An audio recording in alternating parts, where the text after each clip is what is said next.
How Epstein and Maxwell Used an Elite Midwest Art School to Prey on Girls by Brittany Melton, NPR.YPR, published recently. How Epstein and Maxwell Targeted Students at an Elite Art School. 1. The setting: Interlochen Center for the Arts. Jeffrey Epstein and Ghislaine Maxwell targeted students at the prestigious Interlochen Center for the Arts, a respected boarding arts school in Michigan, where young artists study music, dance, theater, and visual arts. Epstein had a long association with the school, attending a summer music camp there as a youth, and later donating money to it as an adult. 2. Epstein's financial influence. Epstein donated to the school over many years, including funding a lodge on campus where he and Maxwell stayed during visits. The school accepted his financial support, and administrators viewed him as a loyal alumnus and benefactor. 3. How Epstein and Maxwell met students. According to testimony and interviews, Epstein and Maxwell visited the campus during summers in the 1990s. They often walked a small dog to engage students and break the ice. They befriended students by showing interest in their art and offering to financially support their education, including promises of scholarships and future opportunities. 4.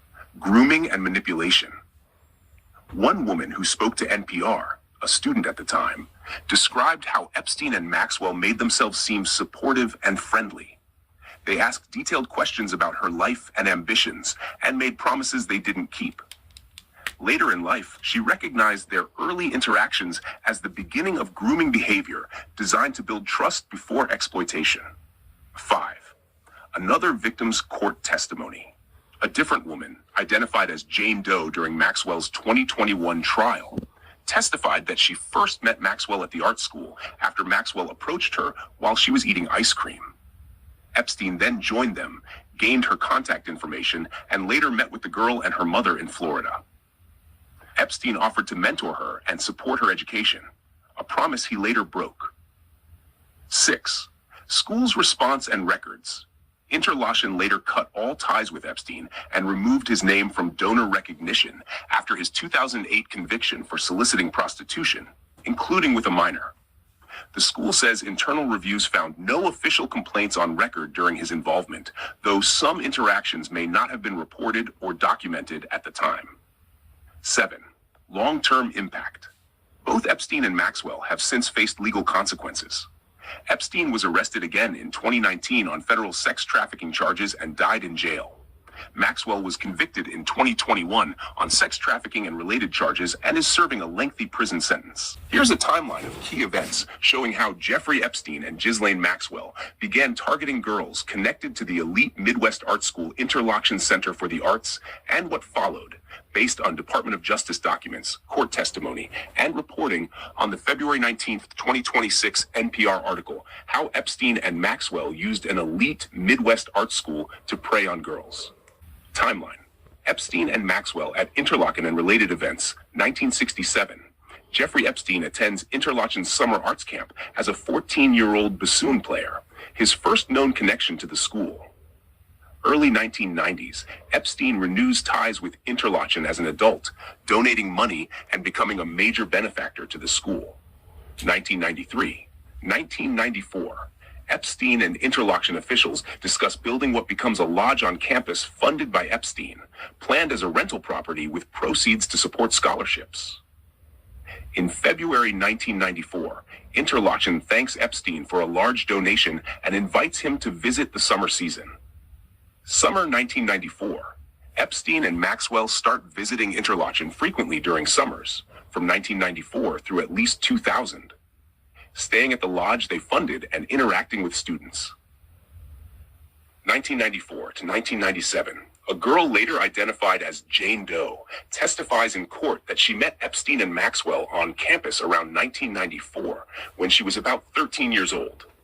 They approached her at the school, asked personal questions, and gained her trust. After meeting at Interlochen, Epstein and Maxwell arranged for the girl and her mother to visit Epstein's home in Florida, the start of a years-long grooming and sexual abuse relationship. Late 1990s, another young student, also 14 at first contact, reports being approached by Epstein and Maxwell on campus, often walking a small dog to engage students and then offering promises of financial support for education, part of their grooming strategy. Epstein began periodically paying this student's Interlochen tuition and offering to fund conservatory training after graduation.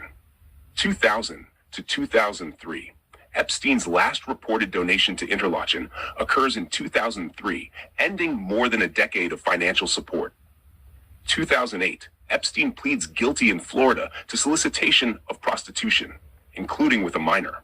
Interlochen severes ties, removes donor recognition, and reviews records, finding no formal complaints on file. 2019. Epstein is arrested again on federal sex trafficking charges and dies in custody. Interlochen conducts a second archival review after his arrest, but again finds no documented campus complaints involving him. 2021. Ghislaine Maxwell is convicted of sex trafficking and related offenses in New York and sentenced to a long prison term. Jane Doe's testimony about meeting Epstein and Maxwell at Interlochen is part of the trial record. What this timeline shows. Epstein's relationship with Interlochen began genuinely through his own attendance as a student in 1967 and later as a donor in the 1990s, but that connection gave him access to a community of talented young teens. Epstein and Maxwell cultivated relationships with students over several years, using the school's open campus and his philanthropic profile as a way to meet and groom minors. After their crimes became public, the school cut ties and increased safety policies, and accounts from victims later emerged publicly through court cases and reporting. Interlochen Center for the Arts, a prestigious arts boarding school in Michigan. Jeffrey Epstein had attended as a teenager in the 1960s and later returned as a financial donor in the 1990s, which gave him access and credibility. Survivor 1, Jane Doe, testified in 2021, associated with the federal trial of Ghislaine Maxwell, Jeffrey Epstein. Initial contact, mid-1990s. She was about 13 years old. Maxwell approached her casually on campus. Epstein was introduced shortly after. Method of grooming. They showed strong interest in her artistic talent, offered mentorship and financial assistance, spoke with her mother to build trust and legitimacy, invited her to visit Epstein's Florida residence under the pretense of educational opportunity. Later testimony. In court, she described gradual boundary crossing, emotional manipulation, broken promises about career advancement. Her testimony was significant in Maxwell's conviction. Survivor 2. NPR interviewed former student. This survivor spoke publicly, but not under her full name. First interaction. Approximately 14 years old. Epstein and Maxwell approached her on campus. They often walked a small dog, a tactic multiple survivors have described as disarming and friendly.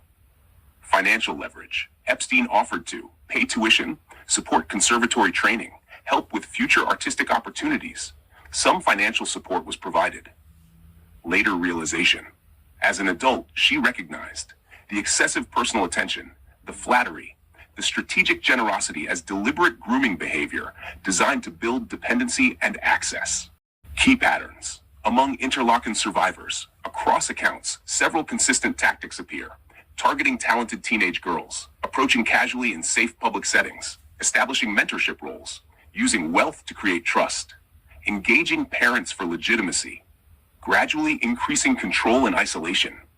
Interlochen appears to have been one of several environments where Epstein and Maxwell identified and cultivated vulnerable minors. Aftermath. Interlochen severed ties after Epstein's 2008 conviction.